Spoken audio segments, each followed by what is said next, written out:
ಅಕ್ಕ ಏನು ತನ್ನ ವಚನದಲ್ಲಿ ಹೇಳ್ತಾಳೆ, ಒಂದಲ್ಲ ಎರಡಲ್ಲ ಮೂರಲ್ಲ ನಾಲ್ಕಲ್ಲ 84 ಲಕ್ಷ ಯೋನಿ ಒಳಗೆ ಬಂದೆ,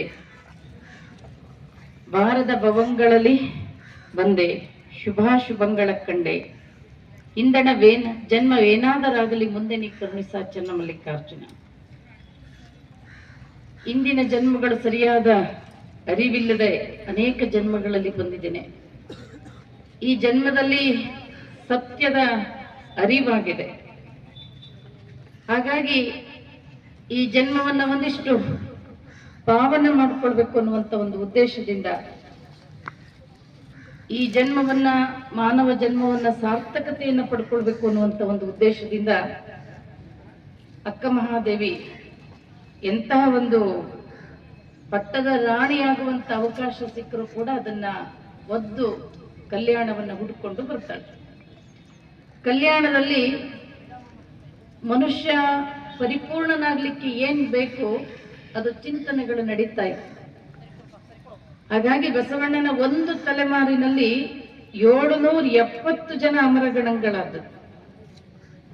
ಬಹುಶಃ ಜಗತ್ತಿನ ಇತಿಹಾಸದಲ್ಲಿ ಇಂಥ ಒಂದು ಧಾರ್ಮಿಕ ಕ್ರಾಂತಿಯನ್ನ ನಾವು ಜಗತ್ತಿನ ಎಲ್ಲೂ ಯಾವ ಮೂಲೆಯಲ್ಲೂ ನೋಡ್ಲಿಕ್ಕೆ ಸಾಧ್ಯ ಇಲ್ಲ.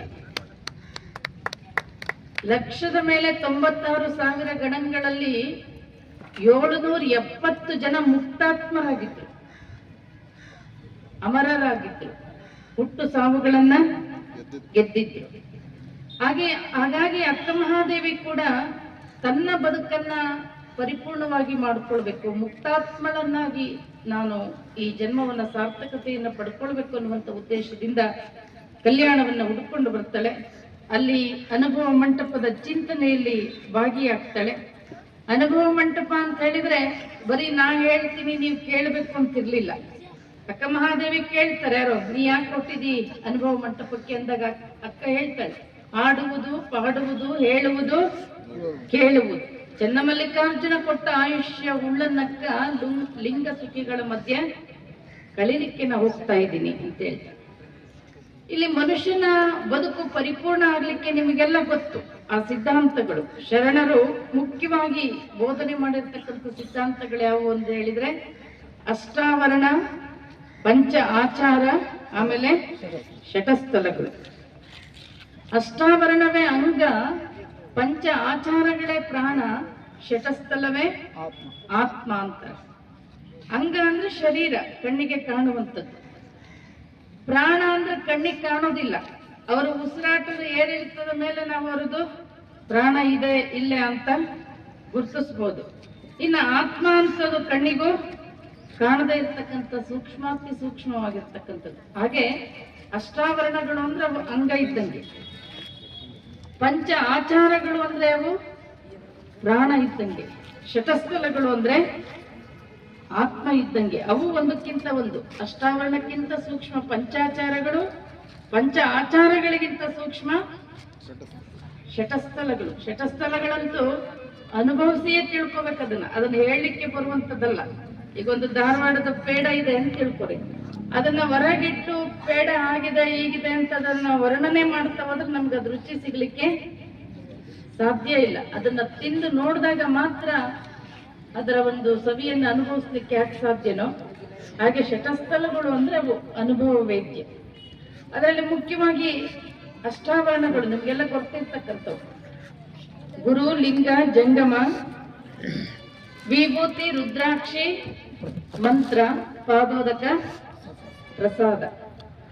ಗುರು, ಲಿಂಗ, ಜಂಗಮ ಇವು 3 ಉಪಾಸ್ಯ ವಸ್ತುಗಳು. ಗುರು, ಲಿಂಗ, ಜಂಗಮ ಇವು 3 ಉಪಾಸ್ಯ ವಸ್ತುಗಳು. ವಿಭೂತಿ, ರುದ್ರಾಕ್ಷಿ, ಮಂತ್ರ ಉಪಾಸನೆಗೆ ಸಾಧನಗಳು. ಗುರುಲಿಂಗ ಜಂಗಮವನ್ನ ವಿಭೂತಿ, ರುದ್ರಾಕ್ಷಿ ಮಂತ್ರದಿಂದ ಪೂಜಿಸಿದಾಗ ನಮಗೆ ಸಿಗುವಂತ ಪ್ರತಿಫಲ ಏನಿದೆ ಅದು ಪಾದೋದಕ, ಪ್ರಸಾದ.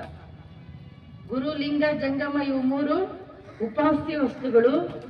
ವಿಭೂತಿ, ರುದ್ರಾಕ್ಷಿ ಮಂತ್ರ ಉಪಾಸನೆಗೆ ಸಾಧನಗಳು. ಗುರುಲಿಂಗ ಜಂಗಮವನ್ನ ವಿಭೂತಿ, ರುದ್ರಾಕ್ಷಿ ಮಂತ್ರದಿಂದ ಪೂಜಿಸಿದಾಗ ನಮಗೆ ಸಿಗುವಂತ ಪ್ರತಿಫಲ ಏನಿದೆ ಅದು ಪಾದೋದಕ, ಪ್ರಸಾದ. ಮೊಟ್ಟ ಮೊದಲನೇದಾದ ಗುರು.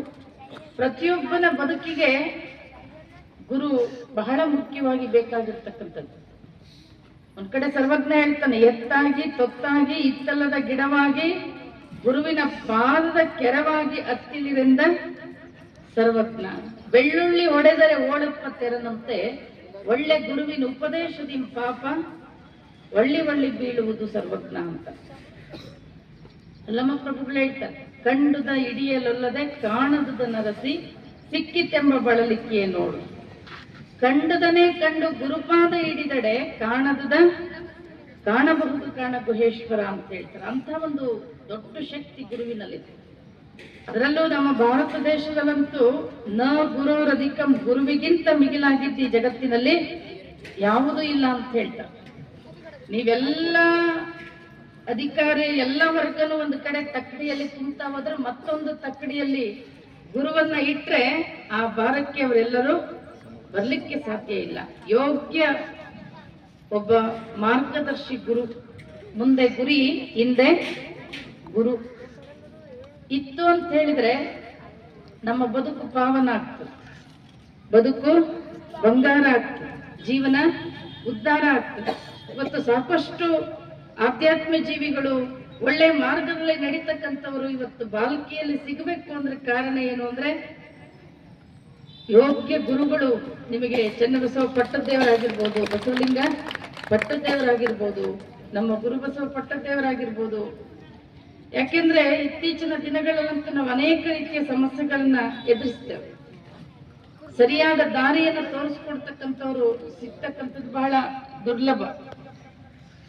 ಹರ ಮುನಿದರೆ ಗುರು ಕಾಯುವನು, ಗುರು ಮುನಿದರೆ ಹರ ಕಾಯನು ಅಂತ. ಗುರು ಅಂದ್ರೆ ತಾಯಿ ಹೋಲಿಕೆ ಮಾಡ್ತಾರೆ, ದೇವರಿಗೆ ತಂದೆ ಇದ್ದಂಗಂತ. ಸುಮ್ಮನೆ ಒಬ್ಬ ಮಾಸ್ಟ್ರು, ಆತನಿಗೊಂದು 3 ವರ್ಷದ ಮಗು, ಈತ ಜಳಕ ಗಿಳಕ ಮಾಡಿ ನಾಷ್ಟ ಮಾಡಿ ಶಾಲೆಗೆ ಹೋಗ್ಬೇಕು, ಇನ್ನೊಂದು ಅರ್ಧ ತಾಸು 1 ತಾಸು ಸಮಯ ಇತ್ತು ಅಂತ ಹೇಳಿ ಮಾಸ್ಟ್ರು ಮನೆಗೆ ದಿನಪತ್ರಿಕೆ ಬಂದಿತ್ತು. ನೋಡ್ತಾ ಕೂತಿದ್ರು, ಇನ್ನೊಂದು ತಾಸಿಗೆ ಹೋಗೋಣ ಅಂತೇಳಿ. ಅವತ್ತೇನಾಗಿತ್ತು ಅಂದ್ರೆ ಮಳೆ ಆಗಿತ್ತು, ಅವತ್ತು ಮಳೆ ಬಂದಿತ್ತು. ಮಾಸ್ತರ ಮಗು ಮಕ್ಕಳಿಗೆ ಮಳೆ ಕೆಸರು ರಾಡಿ ಅಂದ್ರೆ ಖುಷಿ ಬಹಳ. ಹೊರಗಡೆ ಹೋಗಿ ಆ ಮಗು ಏನ್ ಮಾಡಿತ್ತು ಅಂದ್ರೆ ಎಲ್ಲ ರಾಡಿ ಎಲ್ಲ ಕುಣಿದಾಡಿ ಜಿಗಿದಾಡಿ ಮೈಗೆಲ್ಲ ಮೆತ್ಕೊಂಡು ಒಳಗಡೆ ಬಂತು. ಒಳಗಡೆ ಬಂದು ನೋಡ್ತದೆ ಮಗು, ಅವ್ರ ಅಪ್ಪ ಕೂತಿದ್ದ ಎದುರಿಗೆ. ಅಪ್ಪನ್ನ ಕಂಡಿದ್ದ ತಡ ಬಹಳ ಖುಷಿ ಆಯ್ತು ಮಗುಗೆ. ಅಪ್ಪ ಅಪ್ಪ ಅನ್ಕೊಂಡು ಓಡ್ ಬಂತು. ಇನ್ನೇನ್ ಅಪ್ಪನ್ನ ತಗೋಬೇಕು ಅನ್ನೋದ್ರೊಳಗೆ ಅಪ್ಪ ಪೇಪರ್ ತೆಗೆದು ನೋಡ್ದ, ಮಗು ಏನಾಗಿತ್ತು, ಹೊಲಸು ಮುಳುಗಿತ್ತು, ರಾಡಿಯಾಗಿತ್ತು. ಇವ ಇನ್ನು ಬಂದು ಮುಟ್ಟಿ ನನ್ನನ್ನ ಹೊಲಸು ಮಾಡ್ಬಿಡ್ತಾನೆ ಅಂತ ಜೋರಾಗಿ ಗದ್ರಸ್ತವ್ರಪ್ಪ. ಹತ್ರ ಬಂದಿಯ ಮುಟ್ಟಿಯ ಅಂದವ. ಕಣ್ ಕೆಂಪು ಮಾಡಿ ಜೋರ್ ಧ್ವನಿ ಮಾಡಿ ಯಾವಾಗ ಜೋರಾಗಿ ಗದರಿಸ್ತಾನೆ, ಆ ಮಗು ಎಷ್ಟು ಪ್ರೀತಿಯಿಂದ ಬಂದಿತ್ತು. ಬಹಳ ದುಃಖ ಆಗ್ತದೆ. ಅಳ್ತಾ ಏನ್ ಮಾಡುತ್ತೆ, ತಾಯಿ ಹತ್ರಕ್ಕೂ. ತಾಯಿ ಹತ್ರ ಬಂದಿಯ ಅಂತಾಳೆ. ಜನಪದ ಕವಿಗಳು ಹೇಳ್ತಾರೆ, ಆಡಿ ಬಾ ನನ್ನ ಕಂದ ಅಂಗಾಲ ತೊಳೆದೇನ, ತೆಂಗಿನಕಾಯ ತಿಳಿ ನೀರ ತಕ್ಕೊಂಡು ಬಂಗಾರದಂತ ಪಾದ ತೊಳೆದೆ. ಆ ಹೊಲಸಾಗಿರ್ತಕ್ಕಂಥ ಬಟ್ಟೆಯನ್ನ ಬಿಚ್ಚಿದ್ಲು, ಚಲೋ ನೀರಿಂದ ಜಳಕ ಮಾಡಿಸಿದ್ಲು, ಪೌಡ್ರ್ ಹಚ್ಚಿದ್ಲು, ವಿಭೂತಿ ಹಚ್ಚಿದ್ಲು, ಮತ್ತ ಅವ್ರ ಅಪ್ಪನ ಹತ್ರ ಕಳಿಸ್ಕೊಟ್ಲು. ಅಪ್ಪ ನೋಡ್ದ ಮಗನ ಬಹಳ ಮುದ್ದಾಗಿ ಕಾಣ್ತಿತ್ತು, ಎತ್ಕೊಂಡು ಮುದ್ದು ಕೊಟ್ಟ. ಮೊದಲು ಏನ್ ಮಾಡಿದ್ದ, ಈ ಜೀವಾತ್ಮ ಅನ್ನುವಂತ ಮಗು ಕಾಮ ಕ್ರೋಧ ಲೋಭ ಮೋಹ ಮದಮತ್ಸರಗಳು ಅರಿಷಡ್ ವರ್ಗಗಳು ಅಷ್ಟಮದಗಳು ಎಲ್ಲ ನಾಡಿಯನ್ನ ಮೆತ್ಕೊಂಡು ಆ ದೇವರು ಅನ್ನುವಂತ ತಂದೆ ಹತ್ರ ಹೋದಾಗ ಅವನ ಹತ್ರ ಬಿಟ್ಕೊಳ್ಳಲ್ಲ ಅಂತ. ಹೊಲಸಾಗಿದೆಯಾ ಬರಬೇಡ ಅಂತ. ಆ ಮಗು ಮತ್ತೆ ಗುರು ಅನ್ನುವಂತ ತಾಯಿ ಹತ್ರ ಬಂದಾಗ ಅವನು ಎಂಥವನೇ ಇರ್ಲಿ, ನಾನು ನಿನ್ನೆ ಹೇಳಿದೆ, ಅವನು ಕಳ್ಳ ಆಗಿರ್ಲಿ, ಕೊಲೆಗಡಕನಾಗಿರ್ಲಿ, ಅಂಗುಲಿಮಾಲನ್ನಂತವರಾಗಿರ್ಲಿ, ಆ ಗುರುವಿನಲ್ಲಿ ಎಂಥ ಒಂದು ಕರುಣೆ ಇರ್ತದೆ ಅಂತ ಹೇಳಿದ್ರೆ ಎಂತರನ್ನು ಬದಲಾಯಿಸುವಂತ ಶಕ್ತಿ ಗುರುವಿನಲ್ಲಿ ಇರ್ತದೆ. ಎಂಥವರನ್ನು ಕೂಡ ಕರ್ವಾಲಕ್ಕಿಂತ ಕಠೋರವೀ ಕರುಣೆ ಅಂತ ಹೇಳ್ತಾರೆ. ಯಾವುದೇ ಕಾಯ್ದೆ ಕಾನೂನು ಮಾಡಲಾರದೆ ಇರ್ತಕ್ಕಂಥ ಪರಿವರ್ತನೆಯನ್ನು ಒಬ್ಬ ಗುರು ಮಾಡಲಿಕ್ಕೆ ಸಾಧ್ಯ ಇದೆ. ಹಾಗಾಗಿ ಒಬ್ಬ ವ್ಯಕ್ತಿಯ ಬದುಕಿನಲ್ಲಿ ಗುರು ಬಹಳ ಮುಖ್ಯವಾಗಿ ಬೇಕಾಗಿರ್ತಕ್ಕಂಥದ್ದು. ಅಷ್ಟಾವರಣಗಳಲ್ಲಿ ಮೊಟ್ಟ ಮೊದಲನೇದು ಗುರು, ಎರಡನೇದು ಲಿಂಗ. ನಾನು ಲಿಂಗದ ಬಗ್ಗೆ ಹೇಳಿದ್ದೀನಿ. ಲಿಂಗ ಬಸವಣ್ಣಕ್ಕಿಂತ ಪೂರ್ವದಲ್ಲಿ ದೇವರು ಧರ್ಮ ಅಂತಕ್ಕಂಥದ್ದು ಎಲ್ಲರೂ ಸ್ವತ್ತು ಹೋಗಿರ್ಲಿಲ್ಲ. ನಮ್ ಕಡೆ ಲಕ್ಷ್ಯ ಕೊಡ್ರಿ, ಆ ಕಡೆ ಈ ಕಡೆ ನೋಡ್ಬೇಡ್ರಿ. ಬಸವಣ್ಣನಕ್ಕಿಂತ ಪೂರ್ವದಲ್ಲಿ ದೇವರು ಧರ್ಮ ಅಂತಕ್ಕಂಥದ್ದು ಎಲ್ಲರ ಸ್ವತ್ತು ಆಗಿರ್ಲಿಲ್ಲ, ಕೆಲವರ ಸ್ವತ್ತು ಮಾತ್ರ ಆಗಿತ್ತು. ಯಾಕೆ ಬಸವಣ್ಣನವರು ಲಿಂಗವನ್ನು ಎಲ್ಲರಿಗೂ ಕಟ್ಟಿದ್ರು ಅಂದ್ರೆ, ನೀವು ಅಲ್ಲಿ ಹೋಗ್ಬೇಕು, ನಿಮ್ಮನ್ನು ಹೊರಗಡೆ ದಬ್ಬಬೇಕು, ಇದೆಲ್ಲ ಬೇಡ ಬೇಡ. ನಿಮಗೆ ಇಷ್ಟ ಬಂದಾಗ ನಿಮ್ಮ ಇಷ್ಟಾರ್ಥಗಳನ್ನ ಈಡೇರಿಸ್ತಕ್ಕಂಥ ಇಷ್ಟಲಿಂಗವನ್ನ ಕಟ್ಕೊಂಡು ಪೂಜೆ ಮಾಡ್ರಿ. ದೇವರು ಮತ್ತೆ ಭಗವಂತನ ಮಧ್ಯೆ ದಲ್ಲಾಳಿಗಳ ಅವಶ್ಯಕತೆ ಇಲ್ಲ. ನಾ ಹೇಳಿದ್ನಲ್ಲ, ನೀವು ಬಹಳ ಭಕ್ತಿಯಿಂದ ಹಣ್ಣು ಹೂವು ಕಾಯಿ ಎಲ್ಲ ತಗೊಂಡು ದೇವಸ್ಥಾನಕ್ಕೆ ಹೋಗ್ತೀರಿ. ದೇವಸ್ಥಾನದಲ್ಲಿ ಪೂಜಾರಿ ಪೂಜೆ ಮಾಡ್ತಾನೆ. ದೇವರು ನಿಮಗೊಲಿಬೇಕು ಅಥವಾ ಪೂಜಾರಿಗೊಲಿಬೇಕು? ಪೂಜಾರಿ ಒಲಿಬೇಕು ಅಂದ್ರೆ ನೀವೇ ಹೋಗ್ಬೇಕಂಗಾರೆ. ಇಲ್ಲ ನಮಗ್ ಒಲಿಬೇಕು ಅಂದ್ರೆ ನಾವೇನ್ ಪೂಜೆ ಮಾಡಿ ದಣದಿದೀವ? ಅದಕ್ಕೆ ಬಸವಣ್ಣರು ಹೇಳ್ತಾರೆ, ತನ್ನಾಶ್ರಯದ ರತಿ ಸುಖವನ್ನು ತಾನೊಂಬ ಊಟವನ್ನು ಬೇರೆ ಮತ್ತೊಬ್ಬರ ಕೈಯಿಂದ ಮಾಡಿಸಬಹುದೇ? ತನ್ನ ಲಿಂಗಕ್ಕೆ ಮಾಡುವ ನಿತ್ಯ ನೇಮವನ್ನು ತಾ ಮಾಡಬೇಕಲ್ಲದೆ, ತನಗೆ ಬಂದಂತ ಹೆಂಡತಿಯನ್ನ ತಾನು ಮಾಡುವಂತ ಊಟವನ್ನ ಬೇರೆಯವರಿಂದ ಹೇಗೆ ಮಾಡಿಸ್ಲಿಕ್ಕೆ ಸಾಧ್ಯವಿಲ್ಲವೋ ಹಾಗೆ ತನ್ನ ಲಿಂಗಕ್ಕೆ ಮಾಡುವ ನಿತ್ಯ ನೇಮವನ್ನು ತಾ ಮಾಡಬೇಕಲ್ಲದೆ, ನಮ್ಮ ಭಗವಂತನನ್ನ ನಾವೇ ಪೂಜೆ ಪ್ರಾರ್ಥನೆಯನ್ನ ಮಾಡ್ಬೇಕು. ಅದು ಮೂರನೇದವರಲ್ಲ. ನೀವು ಹೊರಗಡೆ ಎಲ್ಲೇ ಹೋದ್ರೂ ಕೂಡ ಮೂರನೇದವರ ಕಾಟ ಇರ್ತದೆ. ಆದ್ರೆ ನೀವು ಕಟ್ಕೊಂಡಿರ್ತಕ್ಕಂಥ ಲಿಂಗಕ್ಕೆ ಮೂರನೇದವರು ಇರ್ತಾರೆ ಇಲ್ಲ. ಆಮೇಲೆ ನಮಗೆ ಯಾವಾಗ ಬೇಕೋ ಅವಾಗ, ನಿಮಗೆ ಯಾವತ್ತಿನಲ್ಲಿ 24 ತಾಸಲ್ಲಿ ಯಾವ ಸಮಯದಲ್ಲಿ ನಿಮಗೆ ಪೂಜೆ ಮಾಡ್ಬೇಕು ಅನ್ಸುತ್ತೋ ನೀವು ಲಿಂಗ ತೆಗೆದು ಪೂಜೆ ಮಾಡ್ಬೋದು. ಆದ್ರೆ ನೀವು ಗುಡಿ ಗುಂಡಾರಗಳಿಗೆ ಹೋದ್ರೆ ನಿಮಗೆ ಬೇಕಾದ ಸಮಯದಲ್ಲಿ ಪೂಜೆ ಮಾಡ್ಲಿಕ್ಕೆ ಆಗ್ತದೆ? ಅಂತ ಒಂದು ನಮ್ಮ ಭಗವಂತನನ್ನ ನಮ್ಮ ಕೈಯಿಂದ ಪೂಜೆ ಮಾಡುವಂತ ಹಕ್ಕು ಈ ಜಗತ್ತಿನಲ್ಲಿ ಯಾರಾದ್ರೂ ಕೊಟ್ಟಿದ್ರೆ ಅದು ಬಸವಣ್ಣ. ಹಾಗಾಗಿ ಅಂತ ಲಿಂಗವನ್ನ ದಯಮಾಡಿ ನಾವು ಜಗಲಿ ಲಿಂಗ, ಗೂಟು ಲಿಂಗ, ಬೀರು ಲಿಂಗ, ಎಲ್ಲೆಲ್ಲೋ ಲಿಂಗ ಇಟ್ಟು ಅಡ್ಡಾಡ್ಬೇಡ್ರಿ. ದಯಮಾಡಿ ಎಲ್ಲರೂ ಕೊಳ್ಳಲ್ಲಿ ಲಿಂಗ ಕಟ್ಕೊಳ್ರಿ. ನಿಮಗೆ 3 ಹೊತ್ತು ಪೂಜೆ ಮಾಡ್ಲಿಕ್ಕಾದ್ರೆ ಮಾಡ್ರಿ, 2 ಹೊತ್ತು ಮಾಡ್ಲಿಕ್ಕಾದ್ರೆ ಮಾಡ್ಲಿ.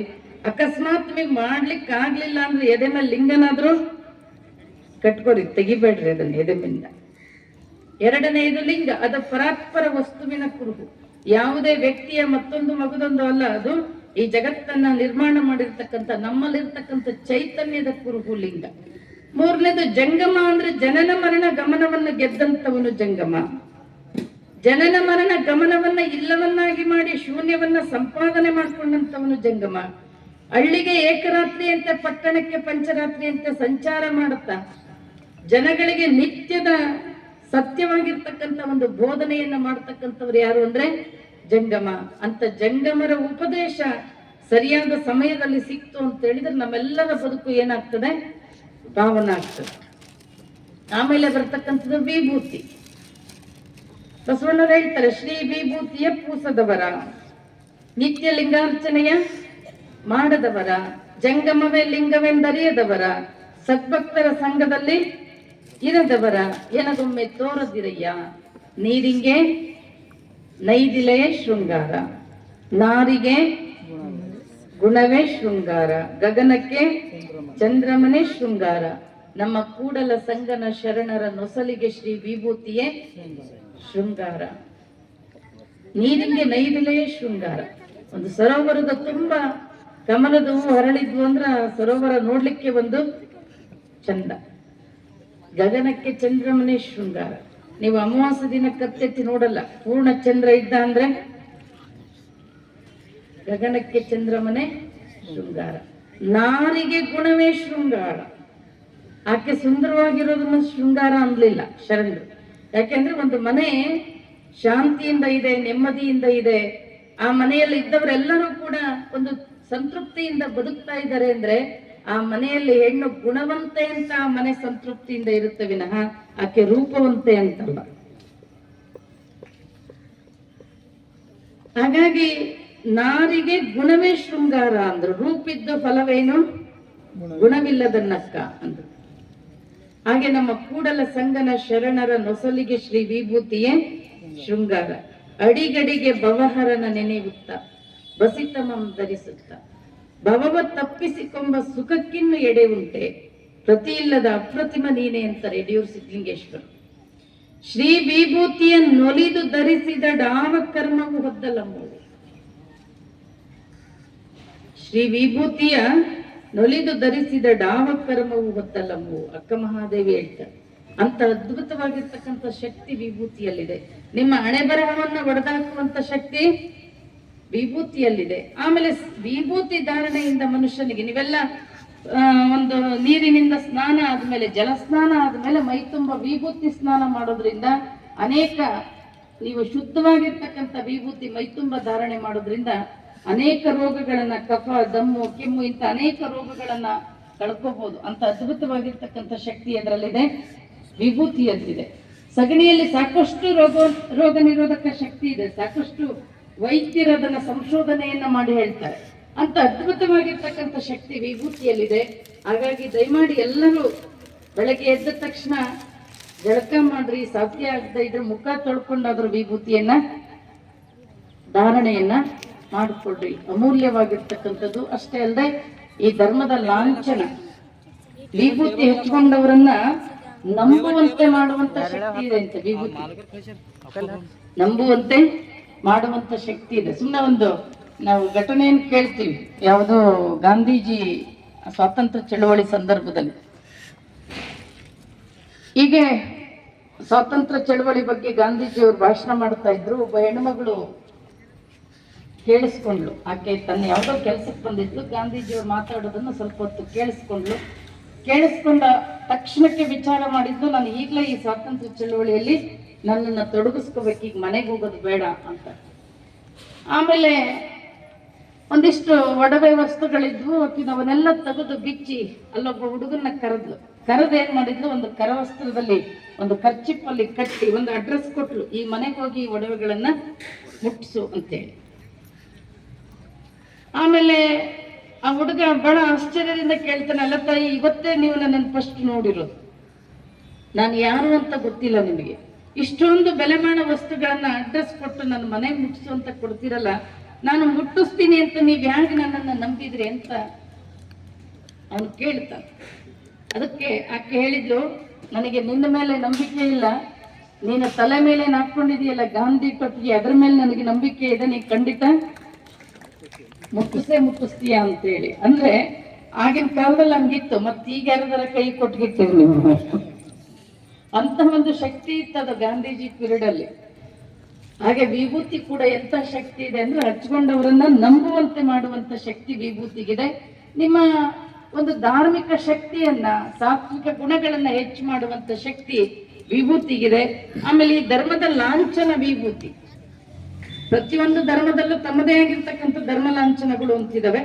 ಹಾಗೆ ಲಿಂಗಾಯತ ಧರ್ಮದ ಲಾಂಛನ ಯಾವುದು ಅಂದ್ರೆ ವಿಭೂತಿ ಧಾರಣೆಯನ್ನ ಪ್ರತಿಯೊಬ್ರು ಕೂಡ ದಯಮಾಡಿ ಮಾಡ್ಕೊಳ್ರಿ ಅಂತ ಹೇಳ್ತಾ, ಆಮೇಲೆ ಬರ್ತಕ್ಕಂಥದ್ದು ರುದ್ರಾಕ್ಷಿ, ರುದ್ರನಾಕ್ಷಿ, ರುದ್ರನ ಕಣ್ಣೀರಿನಿಂದ ಹುಟ್ಟಿತು ಅಂತ ಹೇಳ್ತಾರೆ. ಇದೇನೇ ಆಗಿದ್ರು ಕೂಡ ಈ ರುದ್ರಾಕ್ಷಿಯ ಬಗ್ಗೆ ಬನಾರಸ್ ವಿಶ್ವವಿದ್ಯಾಲಯದಲ್ಲಿ ಸುಭಾಷ್ ರಾಯ್ ಅಂತಕ್ಕಂಥವ್ರು ಅನೇಕ ಮನೋರೋಗ ತಜ್ಞರು ಸೇರಿ ಸುಮಾರು ಒಂದು 2-3 ವರ್ಷಗಳ ಕಾಲ ರುದ್ರಾಕ್ಷಿಯನ್ನು ಕುರಿತು ಅಧ್ಯಯನ ಮಾಡ್ತಾರೆ. ಇದರಲ್ಲಿ ಇಂಥ ಒಂದು ಅದ್ಭುತ ಶಕ್ತಿ ಇದೆ ಅಂತ ಬರೀತಾರೆ ಅಂದ್ರೆ ಅವರು, ನಿಮ್ಮ ಅರಿವಿನ ಕಣ್ಣನ್ನ ಜಾಗೃತಿ ಮಾಡುವಂತ ಶಕ್ತಿ ರುದ್ರಾಕ್ಷಿಯಲ್ಲಿದೆ. ಬಸವಣ್ಣರು ಹೇಳ್ತಾರೆ, ಅಯ್ಯ ನನಗೆ ರುದ್ರಾಕ್ಷಿಯ ಸರ್ವ ಪಾವನ ಸರ್ವಸಿದ್ಧಿ, ನನ್ನ ಈ ಮುಕ್ತಿಯ ಪಥಕ್ಕೆ ಸಾಧನ ಅಂತಕ್ಕಂಥದ್ದನ್ನ ಹೇಳ್ತಾರೆ ಬಸವಣ್ಣ. ಹಾಗಾಗಿ ಅಂತ ಒಂದು ಅದ್ಭುತವಾಗಿರ್ತಕ್ಕಂಥ ಶಕ್ತಿ ರುದ್ರಾಕ್ಷಿಯಲ್ಲಿದೆ. ಒಬ್ರು ಪೂನಾದಲ್ಲಿ ಒಬ್ರು ಡಾಕ್ಟ್ರು ಮಾಧುರಿ ಮಾಧವನ್ ಅಂತೇಳಿ, ಮನುಷ್ಯನಿಗೆ ಬರುವಂತ ಪ್ರತಿಯೊಂದು ಕಾಯಿಲೆಗೂ ರುದ್ರಾಕ್ಷಿಯಿಂದ ಔಷಧಿ ಕೊಡ್ತಾರೆ. ಒಂದೊಂದು ಕಾಯಿಲೆಗೆ ಒಂದೊಂದು ರೀತಿಯ ಕಷಾಯಗಳನ್ನ ಮಾಡ್ತಾರೆ ಅವರು. ಇಪ್ಲಿ ಕಷಾಯ, ಶುಂಠಿ ಕಷಾಯ, ಅರಿಶಿಣದ ಕಷಾಯ, ಒಂದೊಂದು ಕಾಯಿಲೆಗೆ ಒಂದೊಂದು ರೀತಿಯ ಕಷಾಯಗಳನ್ನ ಮಾಡಿ ಈ ರುದ್ರಾಕ್ಷಿಯನ್ನ ಸುಮಾರು 24 ಗಂಟೆಗಟ್ಟಲೆ ಅದನ್ನ ನೆನೆ ಹಾಕಿ ಒಂದೊಂದು ರೀತಿಯ ರೋಗಗಳಿಗೆ ಒಂದೊಂದು ರೀತಿಯ ಕಷಾಯ ರುದ್ರಾಕ್ಷಿಯಿಂದ ಔಷಧಿಯನ್ನ ಕೊಡ್ತಾರೆ. ಅವ್ರು ಹೇಳ್ತಾರೆ, ಒಂದ್ ಕಡೆ ರುದ್ರಾಕ್ಷಿಯಿಂದ ವಾಸಿ ಮಾಡದೇ ಇರ್ತಕ್ಕಂಥ ಕಾಯಿಲೆಗಳೇ ಇಲ್ಲ ಅಂತ ಹೇಳ್ತಾರೆ. ಅಂತ ಒಂದು ಅದ್ಭುತವಾಗಿರ್ತಕ್ಕಂಥ ಶಕ್ತಿ ರುದ್ರಾಕ್ಷಿಯಲ್ಲಿದೆ. ನಮಗೆ ಆಧ್ಯಾತ್ಮಿಕ ಶಕ್ತಿಯನ್ನ, ಅರಿವಿನ ಕಣ್ಣನ್ನ ಜಾಗೃತಿ ಮಾಡೋದ್ರ ಜೊತೆಗೆ ರೋಗ ನಿರೋಧಕ ಶಕ್ತಿಯನ್ನ, ಶರೀರದ ರೋಗಗಳನ್ನ ಕಳೆಯುವಂತ ಶಕ್ತಿ ಕೂಡ ರುದ್ರಾಕ್ಷಿಗಿದೆ. ಸಾತ್ವಿಕತೆಯನ್ನು ತಂದುಕೊಡುವಂತ ಗುಣ ರುದ್ರಾಕ್ಷಿಗಿದೆ. ಹಾಗಾಗಿ ಪ್ರತಿಯೊಬ್ಬರು ಕೂಡ ನಮ್ಮ ಮುಕ್ತಿ ಪಥಕ್ಕೆ ಸಾಧನ ಯಾವುದು ಅಂತ ಹೇಳಿದ್ರೆ ರುದ್ರಾಕ್ಷಿ ಅಂತಾರೆ ಬಸವಣ್ಣರು. ಹಾಗಾಗಿ ರುದ್ರಾಕ್ಷಿ ಧಾರಣೆಯನ್ನ ಮಾಡ್ಕೊಂಡ್ರು. ವಿಭೂತಿ, ರುದ್ರಾಕ್ಷಿ, ಮಂತ್ರ. ಕೆಲವರೆಲ್ಲ ಇತ್ತೀಚಿನ ಕೆಲವು ಪಂಥಗಳು ಉಟ್ಕೊಂಡಿದ್ದಾವೆ, ಮಂತ್ರಗಳ ಅವಶ್ಯಕತೆನೇ ಇಲ್ಲ. ತ್ರಿಕರಣದಿಂದ ಮನುಷ್ಯ ಮೈ, ಮಾತು, ಮನಸ್ಸು. ಮೈಯಿಂದ ಮಾಡತಕ್ಕಂಥದ್ದು ಪೂಜೆ, ಮಾತಿನಿಂದ ಮಾಡತಕ್ಕಂಥದ್ದು ಪ್ರಾರ್ಥನೆ, ಮನಸ್ಸಿನಿಂದ ಮಾಡತಕ್ಕಂಥದ್ದು ಧ್ಯಾನ. ಒಂದು ಆಧ್ಯಾತ್ಮಿಕ ಪರೀಕ್ಷೆಯಲ್ಲಿ ನಾವು ಪಾಸ್ ಆಗಬೇಕು ಅಂತ ಹೇಳಿದ್ರೆ 3 ಮಾಡ್ಬೇಕು ನಾವು: ಪೂಜೆ, ಪ್ರಾರ್ಥನೆ, ಧ್ಯಾನ. ಮಂತ್ರ ಯಾಕೆ ಬೇಕು ಅಂದ್ರೆ, ಈಗ ಉದಾಹರಣೆ, ಬೀದರ್ನಲ್ಲಿ ನೀವ್ಯಾರೋ ನಿಮ್ಮ ಬೀಗರು ನೆಂಟರನ್ನ ಮಾತಾಡಿಸ್ಬೇಕು ಅಂತ ಹೋಗಿದ್ದೀರಿ. ಅವರು ಮನೆ ಒಳಗೆ ಅವರು ಕದ ಹಾಕೊಂಡು ತಮ್ಮದೇ ಆದ ಕಾರ್ಯದಲ್ಲಿ ಮಗ್ನರಾಗಿರ್ತಾರೆ. ನೀವು ಹೋಗಿರೋದು ಅವ್ರಿಗೆ ಗೊತ್ತಿಲ್ಲ, ನೀವು ಮನೆ ಮುಂದೆ ನಿಂತೀರಿ. ಈಗ ಏನ್ ಮಾಡ್ಬೇಕು? ನೀವು ಮನೆ ಮುಂದೆ ಅವ್ರನ್ನ ಮಾತಾಡಿಸ್ಬೇಕಾದ್ರೆ ಏನ್ ಮಾಡ್ಬೇಕ್ರಿ? ಕಾಲಿಗೆ ಬೆಲ್ಲರ ಹೊಡಿಬೇಕು, ಇಲ್ಲ ಬಾಗ್ಲನಾದ್ರೂ ಬಡಿಬೇಕು, ಇಲ್ಲ ಕರೆದವರು ಕರಿಬೇಕು. ಏನು ಇಲ್ದ ಅವ್ರು ನನ್ನನ್ನು ಮಾತಾಡಿಸ್ಲಿಲ್ಲ ಅಂದ್ರೆ ಯಾರದ್ದು ತಪ್ಪು? ಹಾಗೆ ಪರಮಾತ್ಮನು ತನ್ನದೇ ಆಗಿರ್ತಕ್ಕಂಥ ಕಾರ್ಯದಲ್ಲಿ ಮಗ್ನರಾಗಿರ್ತಾನೆ. ಅವ ನಮ್ ಕಡೆ ತಿರುಗಿ ನೋಡ್ಬೇಕು ಅಂತ ಹೇಳಿದ್ರೆ ಓಂ ನಮ ಶಿವಾಯ, ಇದು ಕಾಲಿಂಗ್ ಬೆಲ್ ಇದ್ದಂಗೆ. ಓಂ ನಮ ಶಿವಾಯ ಅನ್ನೋದು ಕಾಲಿಂಗ್ ಬೆಲ್ ಇದ್ದಂಗೆ. ಇದು ಪರಮಾತ್ಮನ ಪ್ರತಿನಿಧಿಯಾಗಿ ಬಳಸ್ತೇವೆ. ಗುರು ಮಂತ್ರ ಅಂತ ಹೇಳಿದ್ರೆ ಬಸವಣ್ಣ. ಯಾಕೆ ಅಂತ ಹೇಳಿದ್ರೆ ಅಲ್ಲಮ ಪ್ರಭುಗಳೇ ಒಂದ್ ಕಡೆ ಬರೀತಾರೆ, ಆಯಿತ್ತು ಬಸವ ನಿನ್ನಿಂದ ಗುರು ಸ್ವಾಯಿತ್ತವನಿಗೆ, ಆಯಿತ್ತು ಬಸವ ನಿನ್ನಿಂದ ಲಿಂಗ ಸ್ವಾಯಿತ್ತವನಿಗೆ, ಆಯಿತ್ತು ಬಸವ ನಿನ್ನಿಂದ ಜಂಗಮ ಸ್ವಾಯಿತ್ತವನಿಗೆ, ಆಯಿತ್ತು ಬಸವ ನಿನ್ನಿಂದ ಪ್ರಸಾದ ಸ್ವಾಯಿತ್ತವನಿಗೆ. ಇಂತಿ ಚತುರ್ವಿಧ ಸ್ವಾಯತ್ತವ ನೀನೇ ಆಗು ಮಾಡಿದೆಯಾಗಿ ಗುಹೇಶ್ವರ ಲಿಂಗಕ್ಕೆ ವಿಳಾಸವಾದ ಲೈಸಂಗನ ಬಸವಣ್ಣ ಅಂತ. ನನಗೆ ಯಾರಾದ್ರೂ, ನಾನೀಗ ಬಾಲ್ಕಿಗೆ ಬಂದಿದ್ದೀನಿ ಪ್ರವಚನಕ್ಕೆ, ಅಪ್ಪವ್ರ ಮಠದಲ್ಲಿ ಉಳಿದಿದ್ದೀನಿ. ನನಗೆ ಯಾರಾದ್ರೂ ಒಂದು ಪತ್ರ ಬರಿಬೇಕು, ಏನಂತ ಬರಿಬೇಕು? ಅವರು ಏನಂತ ಬರಿಬೇಕ್ರಿ? Address care of Balki Hiremath ಅಂತ ಬರಿಬೇಕು. ನೀವು ಏನಾದ್ರೂ ಭಗವಂತಗೆ ಪತ್ರ ಬರಿಬೇಕಾದ್ರೆ ಕೇರ್ ಆಫ್ ಬಸವಣ್ಣ ಅಂತ ಬರಿಬೇಕಂತ. ನಿಜವಾಗ್ಲೂ ಭಗವಂತನನ್ನ ಹೇಗೆ ಪೂಜಿಸ್ಬೇಕು ಅಂತಕ್ಕಂಥದನ್ನ ತೋರಿಸ್ಕೊಟ್ಟಂತವ್ರು ಯಾರು ಅಂದ್ರೆ ಬಸವಣ್ಣ. ನಾವೇನಿಲ್ಲ, ಬರೀ ಮೂಢನಂಬಿಕೆ ಕಂದಾಚಾರಗಳನ್ನ ಮಾಡ್ತಾ ಮಾಡ್ತಾ ದೇವ್ರ ಹತ್ರಕ್ಕೆ ಹೋಗೋದಿರ್ಲಿ. ಅಳೆಯುತ್ತ ಅಳೆಯುತ್ತ ಬಳಲುವರಲ್ಲದೆ ಕೊಳಗ ಬಳಲುವುದೇ, ನಡೆಯುತ್ತ ನಡೆಯುತ್ತ ಬಳಲುವರಲ್ಲದೆ ಬಟ್ಟೆ ಬಳಲುವುದೇ, ನಿಜವನರಿಯದ ಭಕ್ತ ಬಳಲುವನಲ್ಲದೆ ಲಿಂಗ ಬಳಲುವುದೇ.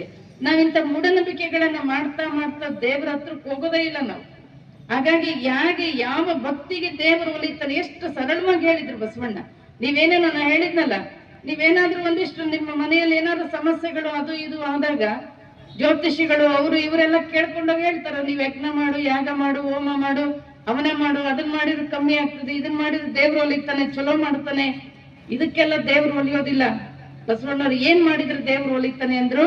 ಕಳಬೇಡ, ಕೊಲಬೇಡ, ಹುಸಿಯ ನುಡಿಯಲು ಬೇಡ, ಮುನಿಯ ಬೇಡ, ಅನ್ಯರಿಗೆ ಅಸಹ್ಯ ಪಡಬೇಡ, ತನ್ನ ಬಣ್ಣಿಸಬೇಡ, ಇದಿರು ಅಳಿಯಲು ಬೇಡ. ಇದೇ ಅಂತರಂಗ ಶುದ್ಧಿ, ಇದೇ ಬಹಿರಂಗ ಶುದ್ಧಿ, ಇದೇ ನಮ್ಮ ಕೂಡಲ ಸಂಗಮ ದೇವನೊಲಿಸುವ ಪರಿ. ದೇವರನ್ನ ಒಲಿಸುವಂತ ಪರಿ ಹೊರಗಡೆ ಇವೆಲ್ಲ ಏನೇನು ಕೊಟ್ಟರು ದೇವರು ಒಲಿಯೋದಿಲ್ಲ. ನಮ್ಮಲ್ಲಿರ್ತಕ್ಕಂಥ ಆಸೆ, ಆಮಿಷ, ರೋಷ, ಹರುಷ, ವಿಷಯ, ಕುಟಿಲ, ಕುಹಕ, ಕ್ಷುದ್ರ, ಮಿತಿ ಇವನೆನ್ನ ನಾಲಿಗೆಯ ಮೇಲಿಂದ ತೆಗೆದು ಕಳೆಯಯ್ಯ. ಅದೇಕೆಂದಡೆ ನಿಮ್ಮತ್ತನೆನ್ನ ಬರಲೀಯವು. ಈ ಏನು ಅವಗುಣಗಳಿದಾವಲ್ಲ, ಇವ್ಯಾವು ನಮ್ಮನ್ನ ದೇವ್ರ ಹತ್ರಕ್ಕೆ ಹೋಗ್ಲಿಕ್ಕೆ ಬಿಡೋದೇ ಇಲ್ಲವು. ಈ ಅವಗುಣಗಳನ್ನ ಕಳ್ಕೊಂಡ್ರೆ ಮಾತ್ರ ಇಂಥ ಸದ್ಗುಣಗಳ ಮೌಲ್ಯಕ್ಕೆ, ಸದಾಚಾರ ಸದ್ಭಕ್ತಿಗೆ ದೇವ್ರು ಒಲಿತಾನೆ ಅಂತಕ್ಕಂಥದ್ದನ್ನ ಬಸವಣ್ಣವ್ರು ಹೇಳಿದ್ರು.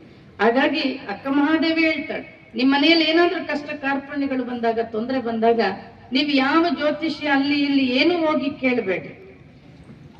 ದುರಿತ ಅನ್ಯಾಯವ ಪರಿಹರಿಸಬಲ್ಲಡೆ ಓಂ ನಮ ಶಿವಾಯ ಎಂಬುದೇ ಮಂತ್ರ, ಓಂ ನಮ ಶಿವಾಯ ಎಂಬುದೇ ತಂತ್ರ. ಸಿಂಹದ ಮರಿಯ ಸೀಳ್ನಾಯಿ ತಿಂಬರೆ ಭಂಗವಿನ್ನಾರಿಗೋ ಚನ್ನಮಲ್ಲಿಕಾರ್ಜುನ ಅಂತ.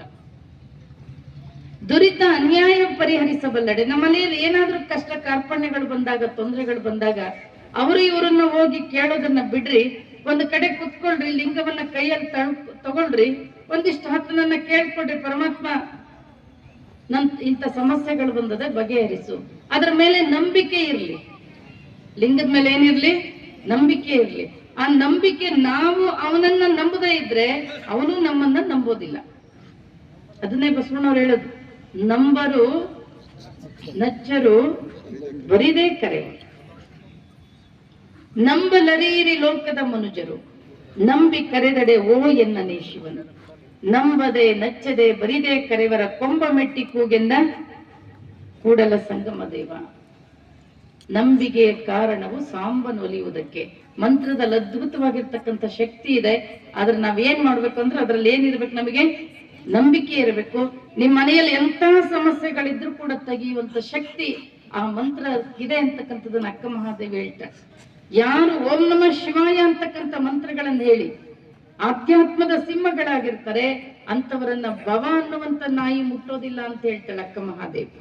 ದುರಿತ ಅನ್ಯಾಯವ ಪರಿಹರಿಸಬಲ್ಲಡೆ ಓಂ ನಮಃ ಶಿವಾಯ ಎಂಬುದೇ ಮಂತ್ರ, ಓಂ ನಮಃ ಶಿವಾಯ ಎಂಬುದೇ ತಂತ್ರ. ಸಿಂಹದ ಮರಿಯ ಸೀಳ್ನಾಯಿ ತಿಂಬರೆ ಭಂಗವಿನ್ನಾರಿಗೋ ಚನ್ನಮಲ್ಲಿಕಾರ್ಜುನ. ಮಂತ್ರದಲ್ಲಿ ಅಂತ ಒಂದು ಅದ್ಭುತವಾಗಿರ್ತಕ್ಕಂಥ ಶಕ್ತಿ ಇದೆ. ಹಾಗಾಗಿ ದಯಮಾಡಿ ಯಾರ ಹಣೆ ಬರಗಳು, ಯಾರನ್ನು ಬಸವಣ್ಣವರೇ ಹೇಳ್ತಾರೆ, ಕೂಡಲ ಸಂಗಮ ದೇವರು ಬರೆದ ಬರಹವ ತಪ್ಪಿಸಲು ಹರಿಬ್ರಹ್ಮಾದಿಗಳಿಗೆ ಮರವಲ್ಲ, ಬಾರದು ಬಪ್ಪದು ಬಪ್ಪದು ತಪ್ಪದು.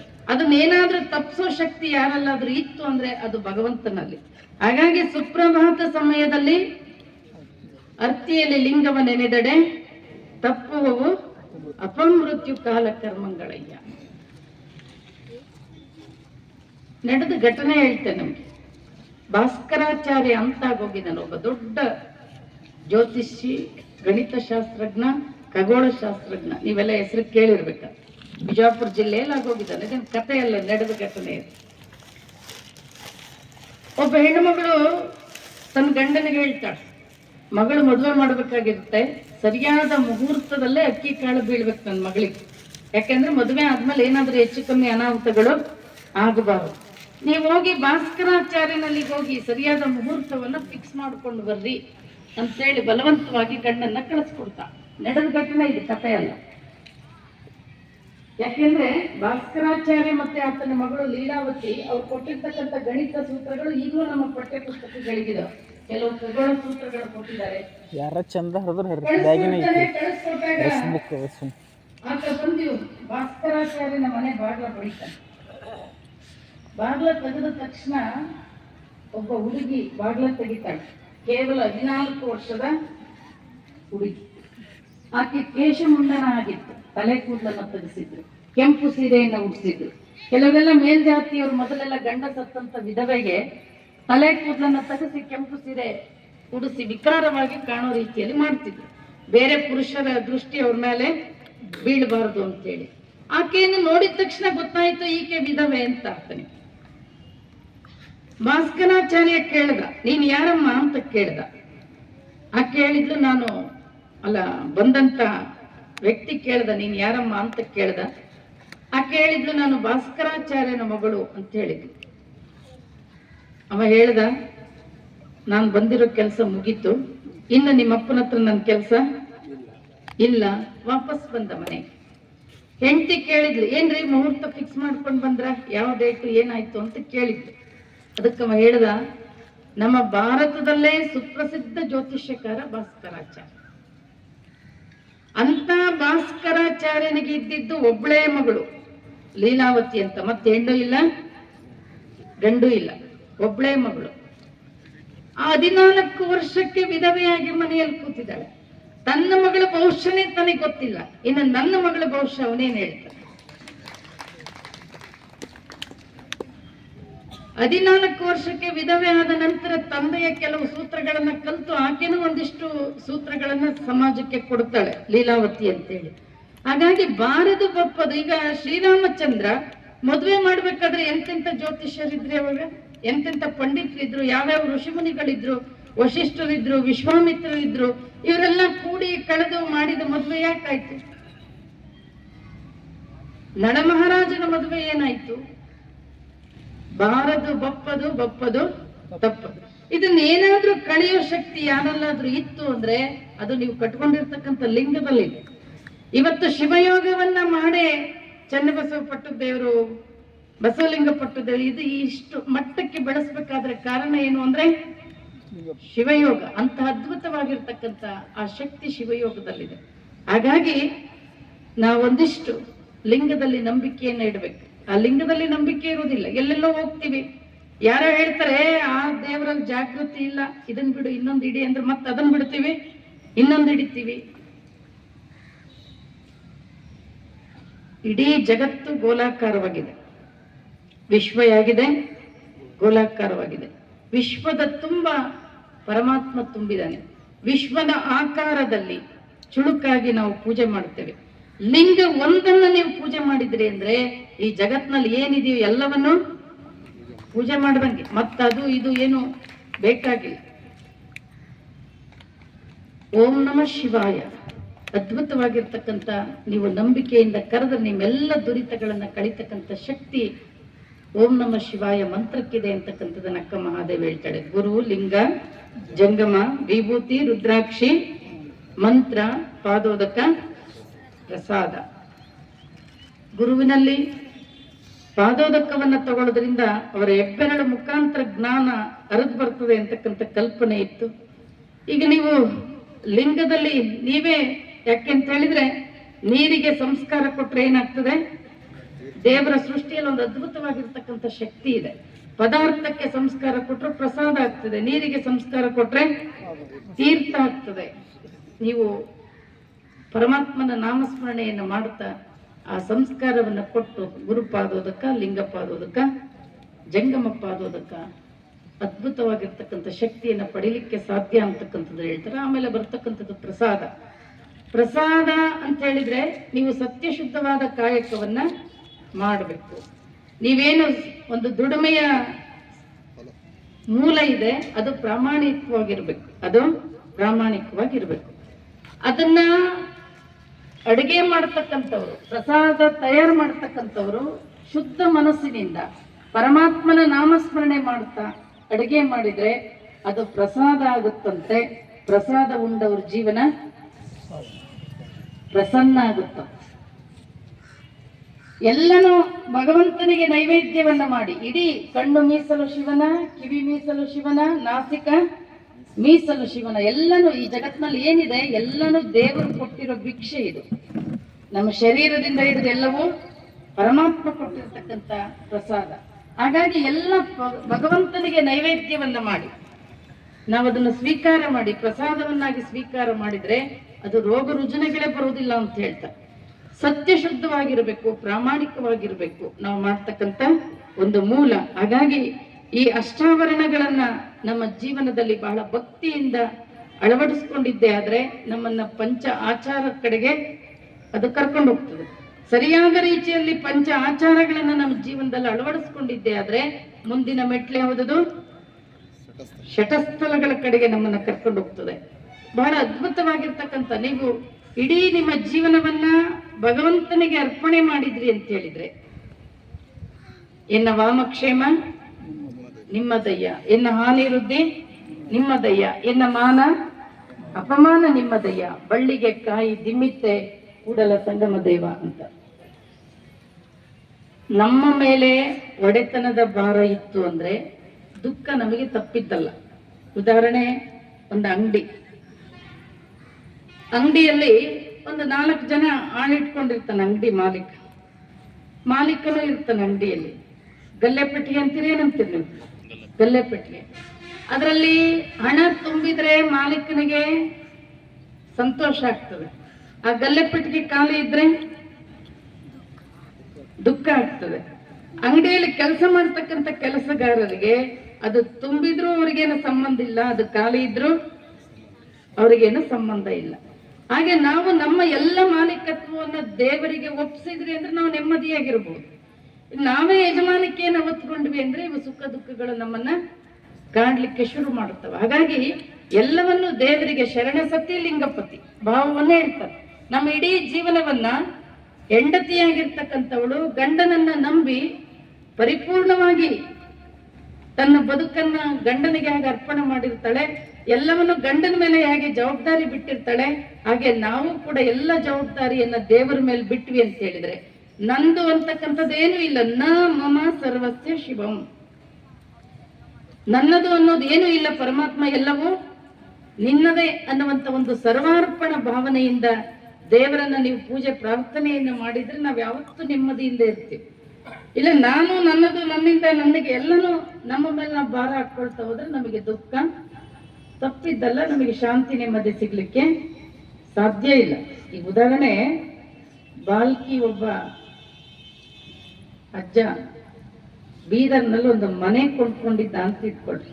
ಮನೆ ಕೊಂಡ್ಕೊಂಡಿದ್ದ, ಖರೀದಿ ತಗೊಂಡಿದ್ದ. ಒಂದು ದಿನ ಇದ್ದದಿದ್ದ ಹಾಗೆ ಯಾರೋ ಬೀದರಿಂದ ಫೋನ್ ಮಾಡಿದ್ರು, ನಿಮ್ಮ ಮನೆಗೆ ಏನೋ ಸ್ವಲ್ಪ ಹೆಚ್ಚು ಕಮ್ಮಿ ಆಗಿ ಬೆಂಕಿ ಬಿದ್ದು ಬೆಂಕಿ ಹತ್ತಿ ಉರಿತಾ ಇದೆ ಅಂತ ಹೇಳಿದ್ರು. ಓಡ್ ಬಂದು ನೋಡ್ತಾನೆ, ಮನೆ ಉರಿತಾ ಇತ್ತು, ಉಲ್ಡಾಡಿ ಅಳುತ್ತಾ ಇದ್ದ.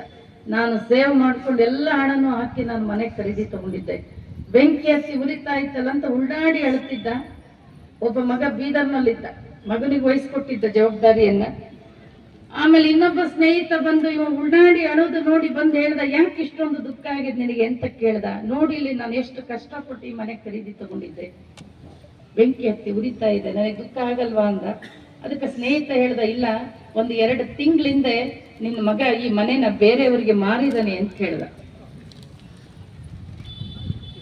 ಉಲ್ಡಾಡಿ ಅಳುತ್ತಿದ್ದವನು ದುಃಖ ಇದ್ದದಿದ್ದಾಗೆ ನಿಂತ ಹೋಗ್ಬಿಡ್ತು. ಈಗಲೂ ಮನೆ ಹತ್ತಿ ಬೆಂಕಿ ಹತ್ತಿ ಉರಿತಾ ಇದೆ, ಆದ್ರೆ ಇವನು ದುಃಖ ನಿಲ್ತು. ಯಾಕೆ? ಇಲ್ಲಿವರೆಗೂ ಯಾಕೆ ದುಃಖ ಆಗಿತ್ತು ಅವನಿಗೆ?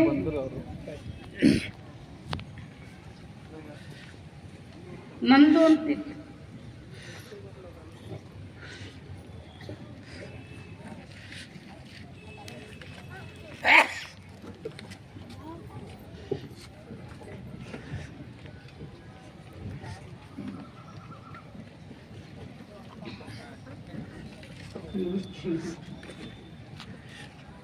ಇಲ್ಲಿವರೆಗೂ ಆತನಿಗೆ ನಂದು ಅನ್ನೋ ಭಾವ ಇತ್ತು, ಅದಕ್ಕೆ ಅವನಿಗೆ ಏನಾಗಿತ್ತು? ದುಃಖ ಆಯಿತು. ಈಗಲೂ ಮನೆ ಹತ್ತಿ ಉರಿತಾನೆ ಇತ್ತು, ಬೆಂಕಿ ಹತ್ತಿ, ಆದ್ರೂ ಇವನಿಗೆ ದುಃಖ ನಿಲ್ತು. ಕಾರಣ ಏನು? ಮನೆ ನಂದಲ್ಲ. ಹಾಗೆ ಜೀವನ ಎಲ್ಲ ಅಷ್ಟೇ, ನಂದು ನನ್ನಿಂದ ನನಗೆ ಅಂತ ಇದ್ರೆ ದುಃಖ ತಪ್ಪಿದ್ದಲ್ಲ.